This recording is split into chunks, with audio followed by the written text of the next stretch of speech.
We've touched on this before, how many black women travel to Europe, to be more specific, Italy. For some reason, allegedly, Italian men are infatuated with black women, per black woman. But at the end of the day, they go, the Italian men, all they want to do is take them out, get them drunk, and smash. But black women confuse this with Italian men are infatuated or love black women, when it's nothing but lust, nothing more than a weird science experiment, nothing more than a fetish. And they would tolerate it. They would, exaggerate the black woman on how these so-called these Italian men, so-called, are in love with them. But again, it's nothing more than infatuation.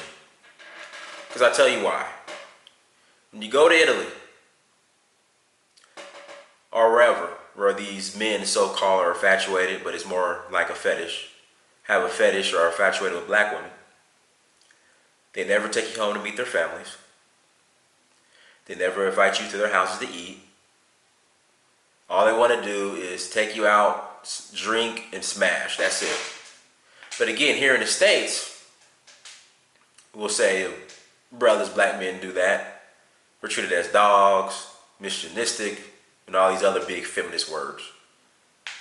But when European men do it, they are infatuated with you, which is bullshit. Which is, again, lack of daddy at home issues, lack of attention, or whatnot. But I've seen black American women in Africa who are treated like queens. And me being a man, when a man is, I guess, sincere versus when he's just trying to get them draws. And the way I see African men treating black American women is sincere. I mean, they'll take you home, you can meet their families, they'll cook dinner for you, have their families cook dinner for you, they will roll out the red carpet. But instead, you guys would much rather be treated like, I'm trying to think of a word that won't offend anybody. Don't want to say sluts. You know what I mean. Okay. Instead, that's how you would rather brag about being treated. But again, when I'm in Africa, there's a lot of sisters that travel to Africa, especially when I was in Benin, and the African men were treating them like queens, taking care of them, looking after them. And it wasn't about getting the draws. It was about really looking after them, making sure they're home, being hospitable. But for some reason, you guys are still run to Europe, where European men fetish you, where the majority of them don't like you, but you still have to put up this lie like they do.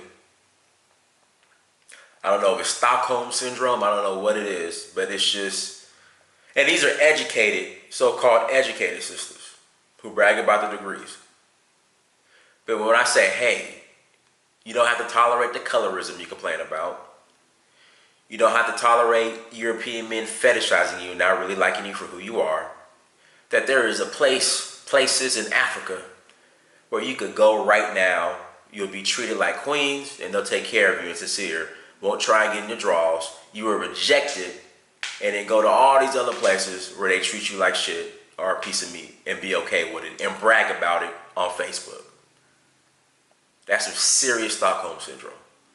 So again, in Africa, I see it for myself. African men treat black American women like queens. Follow me on social media. Search for Who on Instagram, Snapchat, Twitter, and Facebook. Go to www.dynasamir.com. Check out our Indigenous African art, jewelry, fashion, and accessories. Go to searchforwho.com. Learn more information on the documentaries you're shooting. And go to amazon.com. Search your name, Dynasamir. Buy a book. I've written several of them, so please support and buy one. Please subscribe, all that good stuff. Share the videos. Check out my other videos. Dynasamir. Till next time, I'm out.